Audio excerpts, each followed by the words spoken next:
హైడ్రాపై రేవంత్ సర్కార్ రూటు మార్చింది. కూల్చివేతలకు విరామం ప్రకటించాలని నిర్ణయించింది. 2-3 వారాల పాటు తాత్కాలికంగా బ్రేక్ వేయబోతున్నారు. దూకుడు తగ్గించి ఆచితూచి ముందుకెళ్లాలని భావిస్తోంది సర్కార్. ప్రజల నుంచి నిరసనలతో తాత్కాలికంగా వెనక్కి తగ్గాలని సూచనలు వచ్చాయి. ప్రస్తుతం FTL బఫర్ జోన్ల వరకే పరిమితమయ్యే ఛాన్స్ కనిపిస్తోంది. వాణిజ్య భవనాలు, ఫామ్ హౌస్లపై మాత్రమే చర్యలు తీసుకునే అవకాశాలు కనిపిస్తున్నాయి. మూసి నిర్వాసితుల పునరావాసంపై విస్తృత ప్రచారానికి నిర్ణయం తీసుకుంటున్నారు. మొత్తం మీద కూల్చివేతలకు సంబంధించి రేవంత్ సర్కార్ కీలక నిర్ణయం తీసుకుంది. ప్రస్తుతానికి తాత్కాలికంగా బ్రేక్ వేసే అవకాశాలు కనిపిస్తున్నాయి. ప్రజల నుంచి నిరసనతో తాత్కాలికంగా వెనక్కి తగ్గాలని సూచనలు వచ్చినట్టుగా తెలుస్తుంది. ప్రస్తుతం FTL బఫర్ జోన్ల వరకే పరిమితమయ్యే ఛాన్స్ కనిపిస్తుంది. ఇటు వాణిజ్య భవనాలు, ఫామ్ హౌస్లపై మాత్రమే చర్యలు తీసుకునే అవకాశాలు కనిపిస్తున్నాయి. మూసి నిర్వాసితుల పునరావాసంపై విస్తృత ప్రచారానికి నిర్ణయం తీసుకునే అవకాశాలు కనిపిస్తున్నాయి. దీంతో ప్రభుత్వం కాస్త వెనక్కి తగ్గినట్టుగా తెలుస్తుంది. ప్రస్తుతానికైతే ప్రజల నుంచి వస్తున్న నిరసనలతో తాత్కాలికంగా కూల్చివేతలకు బ్రేక్ వేసినట్టుగా తెలుస్తుంది. 2-3 వారాల పాటు తాత్కాలిక బ్రేక్ ఉండే అవకాశాలు కనిపిస్తున్నాయి. ఈ నేపథ్యంలో ప్రస్తుతానికి Hyderabad disaster response and protection agency HYDRAA route మార్చింది.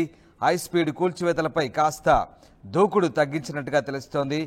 ఈ వీకెండ్ హైడ్రా కూల్చివేతల వాయిదా వెనుక గ్రౌండ్ వర్క్ కూడా జరిగినట్టుగా తెలుస్తుంది. సాధారణంగా వచ్చిన విమర్శలతో కాస్త బ్రేక్ ఇచ్చినట్టుగా తెలుస్తుంది. ఇక హైడ్రా కూల్చివేతలకు సంబంధించి మంత్రి శ్రీధర్ బాబు రెస్పాండ్ అయ్యారు. ఒకసారి చూద్దాం.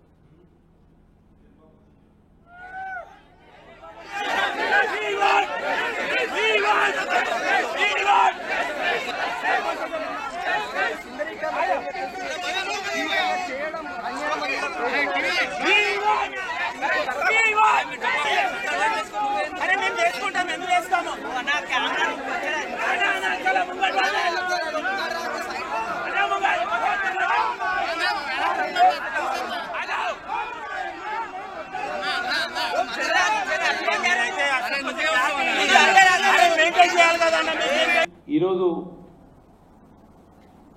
ఎవరికైతే అంతర్జాతీయ స్థాయిలో ఎక్స్పోజర్ ఉంటుందో ఈ మూసీ నదికి సంబంధించి మరి ఆ మూసీ నది ప్రక్షాళన చేస్తూ ఒక అభివృద్ధి కేంద్రంగా, ఒక ఎకనామిక్ గ్రోత్ ఇంజన్గా, ఇంకో పక్షాన యావత్ గ్రేటర్ హైదరాబాద్కు సంబంధించి కానీ అక్కడి నుంచి వికారాబాద్ నుంచి మొదలుకొని నల్గొండ జిల్లా వాసులకు అందరికీ ఈరోజు క్లీన్ వాటర్, శుద్ధమైన నీరు ప్రవహించే విధంగా ఏర్పాట్లు చేయడానికి ఒక కార్యక్రమం తీసుకెళ్తా ఉంటే దీన్ని ఏ విధంగా అడ్డుకోవాలి అనే యోచనతో ప్రత్యేకించి టీఆర్ఎస్కు సంబంధించిన కొంతమంది పెద్దలు దాన్ని అవకాశంగా ఉపయోగించుకొని ఎక్కడైనా చిన్న పొరపాటు ఎక్కడైనా జరిగితే దాన్ని భూతద్దంలో పెట్టి చూపెట్టే ప్రయత్నం చేస్తూ ఉన్నారు. హైడ్రాకు సంబంధించి కూడా నేను యావత్ ఈ గ్రేటర్ హైదరాబాద్కు సంబంధించిన ప్రజానికాన్ని కోరుతా ఉన్నాం. ప్రభుత్వం తరఫున పేదవారికి ఎక్కడ ఇబ్బంది కలగకుండా చూస్తాం. ఎవరైతే నిజంగా కష్టపడి ఇల్లు కొనుక్కున్నారో కొన్ని సందర్భాల్లో ఇవన్నిటినీ FTLలో వస్తుందని దాచిపెట్టి కొన్ని సందర్భాల్లో ఫ్లాట్స్ కట్టి అమ్మిన యాజమాన్యం ఈరోజు మధ్యతరగతి, చిన్న తరగతి పేదవారికి సంబంధించిన కుటుంబ సభ్యులు ఇబ్బంది పడతా ఉన్న తరుణాన్ని కూడా ప్రభుత్వం ఖచ్చితంగా కూడా పరిగణనకు తీసుకుంటుంది.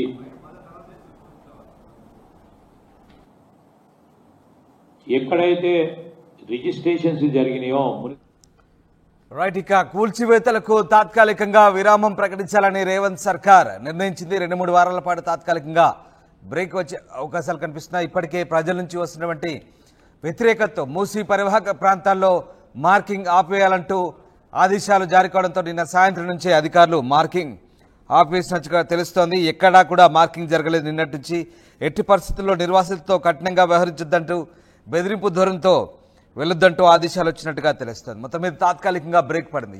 సాగర్ జాయిన్ అవుతున్నారు. సాగర్, ప్రస్తుతానికి తాత్కాలికంగా కూల్చివేతలకు కూడా బ్రేక్ ఇచ్చినట్టుగా తెలుస్తోంది. దూకుడు తగ్గించి ఆచితూచి ముందుకెళ్లాలని ప్రభుత్వం భావిస్తున్నట్టుగా తెలుస్తోంది.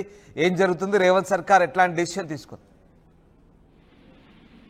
ఎస్ రామదాస్, హైడ్రాకి తాత్కాలికంగా బ్రేక్ పడిందని చెప్పుకోవచ్చు. ఇప్పటికే ప్రజల నుంచి పెద్ద ఎత్తున విమర్శలు వస్తున్న నేపథ్యంలో ప్రభుత్వం కూడా హైడ్రా కూడా కొంచెం ఆచితూచి ముందుగా కూల్చివేతల విషయంలో ముందుకు వెళ్లేందుకు సిద్ధమైనట్లుగా తెలుస్తుంది. ఇప్పటికీ మనం చూస్తున్నాం, పెద్ద ఎత్తున విమర్శలు వస్తున్నాయి. ప్రతిపక్ష పార్టీల నాయకులు కూడా బుల్డోజర్లు తమ నుంచే ముందుకు వెళ్లాలి, బుల్డోజర్లను అడ్డుకుంటాం, కూల్చివేతలను కొనసాగనివ్వమంటూ పెద్ద ఎత్తున నిరసన ఆందోళనలు చేస్తున్న సందర్భంలో ప్రజలు కూడా పెద్ద ఎత్తున మొదట ఒకవేళ హైడ్రా చెరువుల పరిరక్షణ కోసం, ప్రభుత్వ స్థలాల పరిరక్షణ కోసం, నాలాల పరిరక్షణ కోసం ముందుకు వచ్చింది కాబట్టి మేమంతా స్వాగతిస్తున్నామని పెద్ద ఎత్తున అంటే కమర్షియల్ బిల్డింగ్ ని ఎన్ కన్వెన్షన్ తో పాటు రాజకీయ నాయకులకు సంబంధించినటువంటి ఫామ్ హౌస్ల ఇతర భారీ కమర్షియల్ నిర్మాణాలను హైడ్రా కూల్చివేసిన సందర్భంలో పెద్ద ఎత్తున ప్రజలు స్వాగతించారు.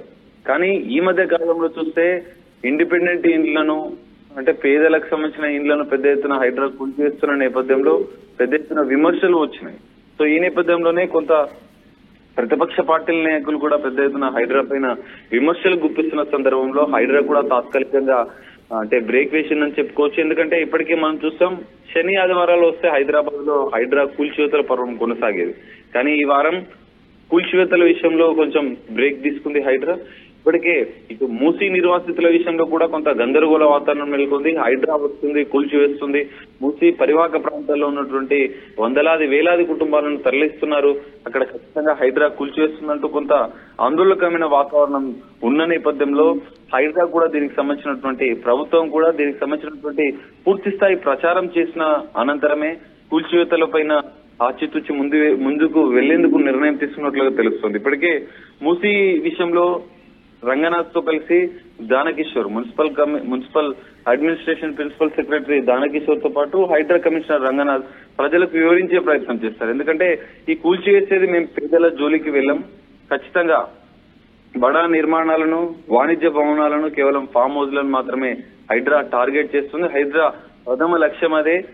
హైడ్రా బాధ్యతగా భరోసాగా పనిచేస్తుంది, కానీ పేదల ఇళ్ల జోలికి హైడ్రా రాదంటూ మరోసారి ప్రభుత్వం హైడ్రా ప్రజలకు వివరణ ఇచ్చే ఒక మెసేజ్ ఇచ్చే విధంగా వ్యవహరించాయి.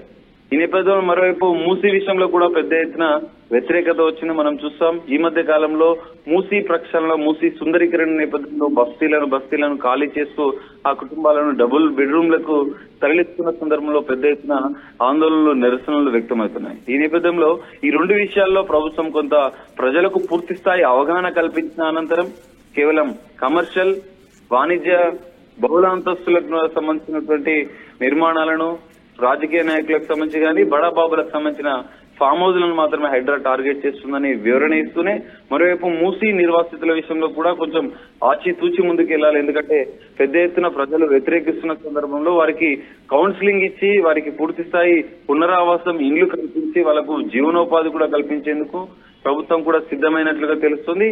ఈ రెండు అంశాలను పరిగణలోకి తీసుకుని ప్రభుత్వం కొంచెం తాత్కాలికంగా బ్రేక్ వేసిందని చెప్పుకో కూల్చివేతలో.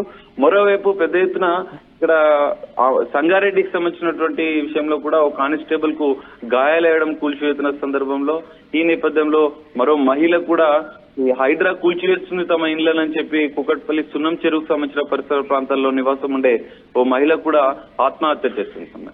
ఈ నేపథ్యంలో ప్రజల నుంచి పెద్ద ఎత్తున వ్యతిరేకలు వస్తున్నాయి, విమర్శలు వస్తున్నాయి. ఈ నేపథ్యంలో హైడ్రా కూడా కొంచెం ముందుకు వెళ్లాలా వద్దా, కొంచెం ఈ ప్రజలకు పూర్తి స్థాయి అవగాహన కల్పించిన అనంతరమే కూల్చివేతలకు సిద్ధం చేసుకున్నట్లుగా ఆలోచనలో పడ్డట్టు, డైలమాలో పడ్డట్టుగా మనకు తెలుస్తుంది.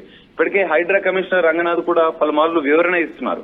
హైడ్రా అనేది పేదల జోలికి వెళ్లదు, రాష్ట్ర వ్యాప్తంగా హైడ్రా కూల్చివేయదు, దానికి సంబంధించినటువంటి ఎక్కడ కూల్చివేతలు జరిగినా హైడ్రాకు ఆపాదించవద్దు అంటూ తను క్లారిటీ ఇచ్చే ప్రయత్నం చేస్తారు. మరోవైపు పేదల ఇండ్లను, మధ్యతరగతి వాళ్ళ ఇండ్లను ఒకవేళ చెరువులకు సంబంధించిన FTL బఫర్ జోన్ లో ఉన్నప్పటికీ వాటికి అనుమతులు ఉంటే మాత్రం, ఒకవేళ అనుమతులు ఉన్న ఇండ్లకు కూడా మేము పూర్తిగా కూల్చివేయం. ఖచ్చితంగా పాకిస్తాన్కైతే ఒక 2-3 వారాల పాటు తాత్కాలికంగా బ్రేక్ వేయాలని ప్రభుత్వం నిర్ణయించింది.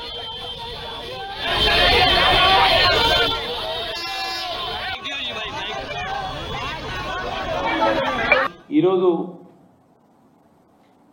ఎవరికైతే అంతర్జాతీయ స్థాయిలో ఎక్స్పోజర్ ఉంటుందో, ఈ మూసీ నదికి సంబంధించి మరి ఆ మూసీ నది ప్రక్షాళన చేస్తూ ఒక అభివృద్ధి కేంద్రంగా, ఒక ఎకనామిక్ గ్రోత్ ఇంజన్గా, ఇంకో పక్షాన యావత్ గ్రేటర్ హైదరాబాద్కు సంబంధించి కానీ అక్కడి నుంచి వికారాబాద్ నుంచి మొదలుకొని నల్గొండ జిల్లా వాసులకు అందరికీ ఈరోజు క్లీన్ వాటర్, శుద్ధమైన నీరు ప్రవహించే విధంగా ఏర్పాట్లు చేయడానికి ఒక కార్యక్రమం తీసుకెళ్తా ఉంటే దీన్ని ఏ విధంగా అడ్డుకోవాలి అనే యోచనతో ప్రత్యేకించి టీఆర్ఎస్కు సంబంధించిన కొంతమంది పెద్దలు దాన్ని అవకాశంగా ఉపయోగించుకొని ఎక్కడైనా చిన్న పొరపాటు ఎక్కడైనా జరిగితే దాన్ని భూతద్దంలో పెట్టి చూపెట్టే ప్రయత్నం చేస్తూ ఉన్నారు.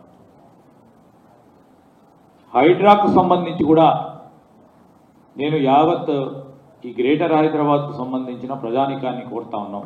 ప్రభుత్వం తరఫున పేదవారికి ఎక్కడ ఇబ్బంది కలగకుండా చూస్తాం. ఎవరైతే నిజంగా కష్టపడి ఇల్లు కొనుక్కున్నారో కొన్ని సందర్భాల్లో ఇవన్నిటినీ ఎఫ్టీఎల్లో వస్తుందని దాచిపెట్టి, కొన్ని సందర్భాల్లో ఫ్లాట్స్ కట్టి అమ్మిన యాజమాన్యం ఈరోజు మధ్యతరగతి, చిన్న తరగతి పేదవారికి సంబంధించిన కుటుంబ సభ్యులు ఇబ్బంది పడతా ఉన్న తరుణాన్ని కూడా ప్రభుత్వం ఖచ్చితంగా కూడా పరిగణనకు తీసుకుంటుంది.